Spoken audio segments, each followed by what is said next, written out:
माहौल खराब करने की कोशिश ना करें, अन्यथा समाजवादी पार्टी डूब जाएगी। हमने एसएलपी डाली थी और अल्लाह का शुक्र है माननीय सर्वोच्च न्यायालय ने उसको मंजूर करते हुए उस पर जो जजमेंट दिया है वो काबिले तारीफ है। मैं बड़े दुख के साथ कह रहा हूं कि सरकार की देखरेख में सब कुछ हुआ।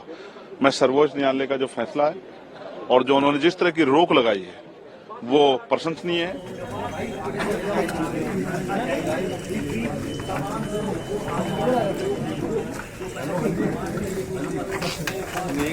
भाई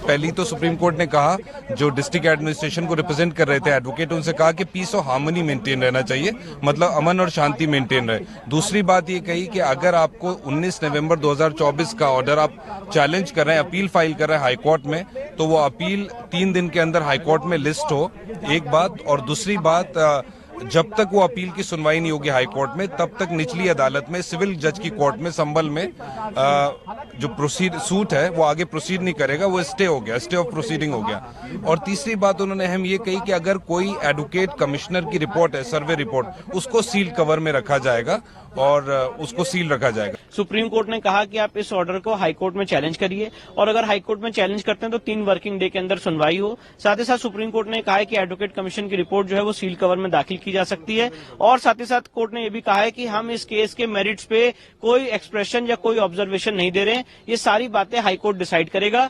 पीस और हार्मनी को लेकर सुप्रीम कोर्ट ने आज अपनी चिंता जाहिर की और स्टेट ऑफ यूपी के जो वकील थे KM नटराजन साहब, उन्होंने कहा कि वो सारे कदम लेंगे पीस और हार्मनी को मेंटेन करने के लिए।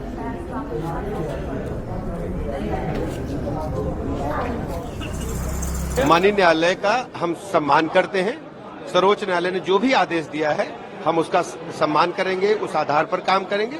और सबसे बड़ी चुनौती हमारे सामने है कि हम किसी भी व्यक्ति को कानून हाथ में लेने नहीं देंगे, लॉ एंड ऑर्डर को मेंटेन करेंगे और निष्पक्ष जांच करा करके जो भी दोषी होगा उसके खिलाफ कार्रवाई होगी, ये हमारी प्रतिबद्धता है। देखिए, मैं आपसे स्पष्ट करूं, हमें माननीय सर्वोच्च न्यायालय से बहुत उम्मीद है।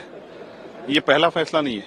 जब मुजफ्फरनगर में नेम प्लेट लगाई गई, जब बुलडोजर की कार्रवाई हुई और अब ये जो जलियांवाला बाग जो है बनाने का प्रयास किया गया संभल को, मैं बड़े दुख के साथ कह रहा हूं कि सरकार की देखरेख में सब कुछ हुआ।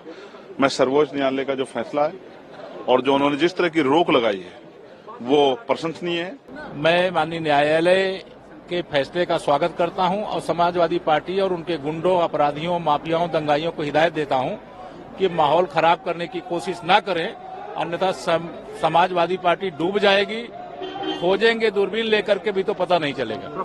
ये माननीय सर्वोच्च न्यायालय, हम लोग इसी उम्मीद से गए थे कि वहां से हमें फैसला मिलेगा। हमने एसएलपी डाली थी और अल्लाह का शुक्र है माननीय सर्वोच्च न्यायालय ने उसको मंजूर करते हुए उस पर जो जजमेंट दिया है वो काबिले तारीफ है। अगली डेट तक जो 6 जनवरी लगाई है उस पर रोक लगा दी है सर्वोच्च न्यायालय ने और उसके साथ साथ जो रिपोर्ट है उसको बंद लिफाफे में रखने के लिए कहा गया है। उसके साथ साथ जो प्रशासन है उसको हिदायत